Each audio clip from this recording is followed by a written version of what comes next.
Hi, wanted to talk a little bit about eating. So, you know how some days you can eat your breakfast, your lunch, your dinner, you have your little snacks in between, and you're perfectly fine with every meal. You feel satisfied after you've eaten and you're good. And you know how some other days you feel ravenous? Your body is literally like a machine that cannot get enough food. And I know that sometimes, especially when you're trying to lose weight, on those days, you can feel pretty panicky. At least I do. It's like, what in the world am I gonna ever be satisfied? Well, take it from a chronic dieter because I have done my share of diets until I finally realized that I just really needed to have a better relationship with my body, and I needed to start listening to it, respecting its wishes, and obeying it. Okay? So, back to the eating thing. Basically, we really shouldn't be dictating what we're going to be eating forever. Some days our bodies are going to be ravenous. Some days our bodies are going to need more food. And typically it's going to be tied into our level of activity, but there are other factors that actually impact that. Okay. So for example, let's say you're expending more energy. You're going to need a little bit more food or maybe a lot more food. The tip is not to be afraid to eat. When you're physically hungry, meaning that it's not out of boredom, it's not because you're feeling sad or happy or angry, you actually are physically hungry, you need to eat. And you need to eat until you're satisfied. Because let me tell you from experience what typically happens to me if I ignore the signs and I say, oh, I'm just going to eat this because that's what I normally eat, or this is going to keep me within my, my planned calorie intake, whatever. If you don't eat until you're satisfied, you're going to keep snacking, you're going to keep eating, chances are, okay? Because your body's going to keep telling you, hey, I'm not done here.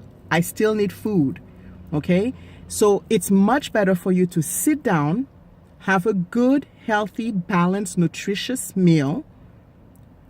Make sure that you are satisfied and then call it a day. Chances are after you've eaten that meal and you've satisfied your body's needs, you're not going to feel hungry like that again for the rest of the day. So listen to your body, feed it, make sure that you reach satiety. I can never say that word, satiety. I think I may have gotten it. So that you can make sure that you're not depriving your body. Remember that a healthy lifestyle is not about deprivation. It's about eating better. Okay? So as long as you're feeding yourself good quality foods, something that's not processed, something that's not too high in sugar, too high in salt, too high in fat. So we're talking about balance. You should be perfectly fine, and your body is going to be satisfied, and you're going to be able to just put that at rest. Okay, remember that hunger is no match, or I should say backwards. So willpower is no match to hunger. Okay, don't deprive yourself. Eat.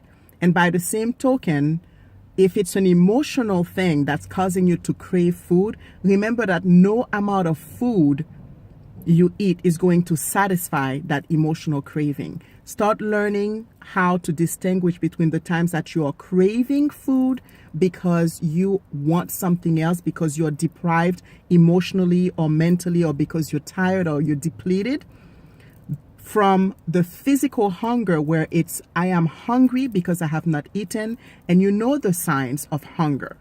Okay? So if we start doing that distinction between physical hunger that we need to feed with food, healthy, balanced food, and emotional hunger that we need to feed by addressing the emotion, making sure that we find alternative ways to deal with it, journaling, walking, working out, talking to a friend, praying, meditating, occupying yourself with something. And we'll talk a little bit more about emotional eating on another video. When you make that distinction, you need not worry about having to eat more on the days that you're feeling ravenous. It's going to balance it out. The next day, you may very well find that you're less hungry than the day before. Listen to your body, respect its wishes, feed yourself, don't deprive yourself. To your health, in kindness and wellness, this is not, again, as I mentioned before, deprivation. This is not punishment. This is you and I loving the heck out of ourselves to get to the best us that we can be at.